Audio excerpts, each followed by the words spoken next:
নমস্কার বন্ধুরা, আশা করি আপনারা সকলে ভালো আছেন এবং সুস্থ আছেন। রাধাকৃষ্ণ চ্যানেলে আপনাদের সকলকে স্বাগত জানাই। আজকে আমাদের আলোচ্য বিষয় হলো সর্বদা হরিনাম করলে মানব জীবনে কি কি লক্ষণ দেখা যায়। আজকে এই ভিডিওটি খুব মনোযোগ সহকারে শুনবেন, কারণ আজকের এই ভিডিওটি থেকে আপনার জীবন পরিবর্তন হয়ে যেতে পারে। আজকের এই ভিডিওটি থেকে আপনার জীবনে সুখ সমৃদ্ধি ভরে যেতে চলেছে। কোনো মানুষ যখন হরিনাম করে তখন সে বুঝতে পারে তার জীবনে কি কি শুভ জিনিস হতে চলেছে, কি কি ভালো জিনিস ঘটছে। প্রথমে যখন সে হরিনাম করে তখন তার মাথায় অনেক রকমের কুচিন্তা আসে। সে চোখ বন্ধ করে যখন হরিনাম করতে লাগে তখন তার সামনে অনেক কিছু খারাপ খারাপ জিনিস সে বুঝতে পারে, সে অনুভব করতে পারে, তার সামনে যেগুলি ছবির মতো চলে আসে। কিন্তু ভগবান শ্রীকৃষ্ণ বলেছেন, যে ব্যক্তি নিরন্তর হরিনাম করে সে অবশ্যই আমাকে লাভ করে, সে অবশ্যই বৈকুণ্ঠ ধাম লাভ করে। যে ব্যক্তি নিরন্তর হরিনাম করে তার জীবনে অনেক কিছু লক্ষণ দেখা যায়। সে লক্ষণগুলি আলোচনা করার আগে আজকে আমি আপনাদের এই নিয়ে একটি ছোট্ট গল্প শোনাতে চলেছি। গল্পটি সামান্য নয়, গল্পটি অসামান্য একটি গল্প। গল্পটি নারদ মুনি এবং ভগবান শ্রী নারায়ণের একটি কথোপকথন। কিছু জানার উদ্দেশ্যে নারদ মুনি ভগবানকে কিছু প্রশ্ন করেছিলেন। ভগবান হরিনাম করলে কি ফল প্রাপ্ত হয়? ভগবান নারায়ণ একটু মৃদু হেসে নারদ মুনিকে বললেন, নারদ, তুমি পৃথিবীতে গিয়ে যাকে সবার প্রথমে দেখবে তাকে এই প্রশ্নটি করবে। যথারীতি নারদ মুনি মর্তে গিয়ে কিছু দূর যেতেই দেখতে পেলেন এক গোমাতা বিষ্ট ত্যাগ করছেন, মানে পায়খানা করছেন, এবং তার মধ্যে একটি কৃমি লাফাচ্ছে। নারদ মুনি সেই কৃমির কাছে গিয়ে জিজ্ঞাসা করেন, আচ্ছা, হরিনাম করলে কি ফল লাভ হয়? সঙ্গে সঙ্গে কৃমিটি মারা গেল। নারদ মুনি ভাবল, আমার কারণে হয়তো কৃমিটি মারা গেল। তিনি আবার বৈকুণ্ঠ লোকে ফিরে গেলেন। ফিরে গিয়ে সব কথা জানালেন তার আরাধ্য দেবতা ভগবান শ্রী বিষ্ণুকে। ভগবান শ্রী বিষ্ণু সব কথা শুনে বললেন, তুমি পূর্ব দিকে বরাবর চলে যাও, দেখবে একটা গরুর বাছুর হয়েছে, তাকে এই প্রশ্নটি করবে। নারদ মুনি তখন নারায়ণের কথা শুনে যথারীতি পূর্ব দিকে বরাবর গেলেন। দেখতে পেলেন সত্যি সেখানে ছোট্ট একটি গরুর বাছুর হয়েছে। নারদ মুনি সেই বাছুরটিকে জিজ্ঞাসা করেন, আচ্ছা, হরিনাম করলে কি ফল লাভ হয়? এই কথা শোনার সাথে সাথে বাছুরটি মারা গেল। ভয় পেয়ে গেলেন নারদ মুনি। মনে মনে বললেন, আমি শেষে কিনা গো হত্যা কারণে অপরাধী হলাম। ভগবান, তুমি সব কিছু জেনেও অন্তর্যামী হয়েও আমাকে এইরকম একটা শাস্তি দিলে। তিনি তাড়াতাড়ি বৈকুণ্ঠে গেলেন এবং সেখানে ভগবান শ্রী বিষ্ণুর সামনে উপস্থিত হলেন। তারপর তিনি ভগবান শ্রী নারায়ণকে সব খুলে বললেন। ভগবান নারায়ণ তখন নারদ মুনিকে বললেন, তাহলে তুমি একটি কাজ করো নারদ মুনি, তুমি ওই দক্ষিণ দিক বরাবর যাও, দেখবে রাজার একটি সন্তান হয়েছে, তাকে তুমি এই প্রশ্নটি করবে। নারদ মুনি তার আরাধ্য ভগবান শ্রী নারায়ণের কথা শুনে গেলেন দক্ষিণ দিকে। সেখানে যাওয়ার পর নারদ মুনি সেই রাজার পুত্রকে জিজ্ঞাসা করলেন, আচ্ছা, হরিনাম করলে কি ফল লাভ হয়? ছেলেটি বলে উঠল, মুনিবর, আমি তো কোনোদিন হরিনাম করি না, কিন্তু হরিনাম শুনে আমি কৃমিজনী থেকে মুক্ত পেয়ে গোবৎসরূপ জন্মগ্রহণ করলাম, এবং গোবৎসরূপে জন্মগ্রহণ করার পর আপনি এসে যখন আমার সামনে ফের হরিনাম করলেন তখন আমি মানব জন্ম লাভ করলাম। আর এখন যখন আপনি আমার সামনে হরিনাম করলেন, এবারে আমি আর জন্ম লাভ করব না।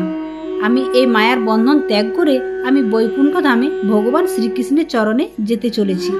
তাহলে আপনি ভাবুন, হরিনাম শুনে যদি আমি মুক্তি লাভ করতে পারি, তাহলে হরিনাম করলে কি কি ফল লাভ হতে পারে? নারদ মুনি সব কিছুই বুঝতে পারলেন। সে হরিনাম করলে কি কি ফল লাভ হয় তা ভাষায় প্রকাশ করা সম্ভব নয়। অনেক মানুষ আছেন যারা পুজো পাঠ করছেন, অনেক মন্দিরে গেছেন, অনেক মানুষকে সেবা করেছেন, অনেক দেবদেবীকে ভিন্ন দ্রব্য এবং পূজার সামগ্রী দিয়েছেন, হয়তো তার থেকেও কিছু উপকৃত হয়েছেন, হয়তো তার থেকে কিছু ফল লাভও করেছেন, কিন্তু সেই ফল দীর্ঘস্থায়ী নয়। কোনো মানুষ যখন সব কিছু থেকে হেরে গিয়ে সব কিছু থেকে বঞ্চিত হয়ে তখন সে ভগবানের সান্নিধ্যে আসে, ভগবানের চরণে আশ্রয় করে, এবং সে যখন হরিনাম শুরু করে তখন তার জীবনে আস্তে আস্তে বিভিন্ন লক্ষণ দেখা যায়। সেই লক্ষণগুলি হলো, হরিনাম করলে আমাদের এই জাগতিক জাগ্রত থেকে এই যে মায়ার বন্ধন তা আমরা ত্যাগ করি। একটি মানুষ যখন নিরন্তর হরিনাম করতে থাকে তখন তার মধ্য থেকে কাম, ক্রোধ, লোভ এইগুলি আর থাকে না। আমরা জানি যে কোনো মানুষের মধ্যে যদি কাম থাকে, যদি ক্রোধ থাকে, যদি লোভ থাকে, তবে সে হরিনামের কোনোদিনই ভালো হয় না, কোনোদিন তার উন্নতি হয় না। হরিনাম করলে কিন্তু এই কাম, ক্রোধ, লোভ সেই ব্যক্তি জীবনে কোনোদিনই আসবে না। শুধু এই জন্ম নয়, তার যদি পরবর্তী কোনো জন্ম হয়ে থাকে তখনও আসবে না। কারণ ভগবান বলেছেন হরিনাম করলে একটি মানুষের এই জন্ম কেন, জন্মান্তরে ভগবান শ্রীকৃষ্ণ তাকে কৃপা করেন। কোনো মানুষ যখন এই জড় জগতের দুঃখ, বেদনা, যন্ত্রণা এইসব জিনিস অনুভব করে, যখন দেখে সে তার জীবনে লোক বা তার নিজের কাছের মানুষ তাকে ছেড়ে চলে গেছে, তাকে দুঃখ দিয়েছে, তাকে কষ্ট দিয়েছে, সে তখন কান্নায় ভেসে পড়ে। সে তখন ভাবে জীবনে আমার বেঁচে থেকে লাভ কি? কারণ আমার সবচেয়ে যে প্রিয় মানুষ, আমার যে সব থেকে কাছের মানুষ, সেই আমাকে ধোঁকা দিয়েছে, আমাকে ছেড়ে চলে গেছে। এই মানুষ যদি তখন ভগবান শ্রীকৃষ্ণের শরণাপন্ন হন এবং সে যদি হরিনাম করেন, তখন অবশ্যই তার জীবনে আর কোনো দুঃখ, যন্ত্রণা, বেদনা আর কিছুই থাকবে না। সে তখন আস্তে আস্তে এই জড়জগতে যে সত্যটা সে জানতে পারবে। এই জড়জগতে আমরা যা দেখছি, আমাদের চোখের সামনে যা ঘটছে, যা শুনছি, এই সবাই কিন্তু মিথ্যে, এই সবাই একটি ছলনা মাত্র। এগুলো কিছুই আসলে না। আসলে জিনিস তো মৃত্যুর পর থেকেই শুরু হয়। ভগবান শ্রীকৃষ্ণ বলেছেন যে আমার শরণাপন্ন হবে, যে নিরন্তর হরিনাম জপ করবে, তাকে যমরাজ পর্যন্ত গায়ে হাত লাগাতে পারবে না। তার মৃত্যুর পর আমি নিজে আসবো তাকে নিয়ে যেতে বৈকুণ্ঠ ধামে। তাহলে আমরা এত কিছু জেনেও, এত কিছু বুঝেও সেটিকে অস্বীকার করে আমরা এই জড়জগতে মিথ্যে জিনিসের পেছনে ছুটে বেড়াই কেন? অযথা সময় নষ্ট করি কেন? আমরা তো জানি যখন কোনো মানুষের কাছে অর্থ থাকে না, তার পাশে কিন্তু কেউ থাকে না, তার নিজের লোকও থাকে না, ঘৃণা করতে শুরু করে, কারণ তার কাছে অর্থ নেই। সে যে মানুষটির পেছনে অর্থ খরচ করতে পারবে না, অতএব তার কাছে থেকে লাভ কি? কারণ এই জগতে প্রত্যেকটি মানুষ শুধু স্বার্থের পেছনে ছুটে বেড়ায়। কেউ যদি কারোর কাছ থেকে কোনো স্বার্থ না পায়, তাহলে সেই মানুষটি পেছনে ওই মানুষটি আর থাকে না, বা সেই মানুষটিকে আর ভালোবাসে না। কিন্তু ভগবান শ্রীকৃষ্ণ তিনি সকলকে নিঃস্বার্থভাবে প্রেম করেন। আমরা তো সবাই জানি ভগবান বারবার ছুটে এসেছেন এই ধরাধামে, তার ভক্তদেরকে ভালোবেসে তার ভক্তের কাছে তিনি এসেছেন। আমাদের যদি ভগবান এত ভালোবাসতে পারেন, আমরা কি ভগবানকে একটুও ভালোবাসা দিতে পারবো না? আমাদের তো তিনি কিছুই করতে বললেন না। তিনি বলেছেন শুধু তার নাম জপ করতে, তাকে প্রেম করতে, তাকে ভালোবাসতে, তাকে অনুভব করতে। আমরা কি এটুকু করতে পারবো না?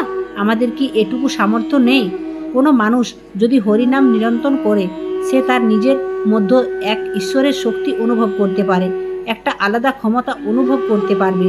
সে মানুষ সবসময় হরিনাম করে, সে কখনোই দুঃখ বেদনার মধ্যে থাকে না, সে সর্বত্র একটি আনন্দ অনুভবের মধ্যে থাকে, আনন্দ উপলব্ধির মধ্যে থাকে। সে ব্যক্তি নিরন্তর হরিনাম করে, তার সঙ্গে কেউ মিথ্যে কথা বলে চলে যেতে পারে না। সে বুঝতে পারে যে অপর ব্যক্তিটি মিথ্যে কথা বলছে। সে ব্যক্তি নিরন্তর হরিনামের জপ করে, তাকে কখনো মৃত্যু যন্ত্রণা ভোগ করতে হয় না। আমরা তো জানি যে প্রত্যেক মানুষের মৃত্যু যন্ত্রণা ভোগ করতে হয়, অনুভব করতে হয় এবং শান্তি ভোগ করতে হয়। কিন্তু সত্যি সত্যি যে শ্রদ্ধার সাথে নিরন্তর হরিনাম জপ করে, তার কিন্তু মৃত্যু যন্ত্রণা অনুভব করতে হয় না। ভগবান শ্রীকৃষ্ণ নিজেই বলেছেন গীতায় যে আমার নাম করে, যে আমার চরণে নিজেকে সমর্পণ করে, নিজেকে তার মৃত্যু যন্ত্রণা আর ভোগ করতে হয় না। যেমন বাঘ যখন শিকার করে, তখন শিকারটি দাঁত দিয়ে কামড়ায়, কিন্তু যখন সে তার নিজ বাচ্চাকে ধরে একে দাঁত দিয়ে তখন আলত্য করে সেই বাঘ তার বাচ্চাকে ধরে রাখে। ভগবান গীতায় সেই রকমই বলেছেন যে আমার ভক্তকে আমি নিজে নিতে আসি, আলত্য করে তুলে নিয়ে যায়, যাতে তার কোনো কষ্ট হয় না। যে ব্যক্তি নিরন্তর হরিনাম করে, তার মধ্যে আর কিছুই চাহিদা থাকে না, এই জড়জগতে আর কিছুই ভালো লাগে না। যে যাই বলে যায় করে আর যাই শুনে, ওর মধ্যেই ভগবান শ্রীকৃষ্ণ বিদ্যমান থাকেন। আজকের এই ভিডিওটি থেকে আপনারা জানতে পারলেন যে নিরন্তর হরিনাম জপ করলে মানব জীবনে কি কি লক্ষণ দেখা যায়। আজকের এই ভিডিওটি এখানেই শেষ করি। আশা করছি আজকের এই ভিডিওটি আপনাদের ভালো লেগেছে। তাই আপনাদের কাছে অনুরোধ করব, অবশ্যই একবার কমেন্টে শ্রদ্ধার সাথে লিখবেন জয় শ্রীকৃষ্ণ, রাধে রাধে। এবং এই চ্যানেলে নতুন হয়ে থাকলে চ্যানেলটিকে সাবস্ক্রাইব করে লাইক করে দেবেন। চ্যানেলের পাশে থাকবেন। ঈশ্বরের কাছে প্রার্থনা করি আপনারা খুবই ভালো থাকুন, সুস্থ থাকুন, আপনাদের মঙ্গল হোক। আসুন আমরা প্রতিনিয়ত করে কৃষ্ণ মহামন্ত্র জপ করি। হরে কৃষ্ণ কৃষ্ণ কৃষ্ণ হরে হরে, হরে রাম রাম রাম হরে হরে। জয় শ্রীকৃষ্ণ। রাধে রাধে।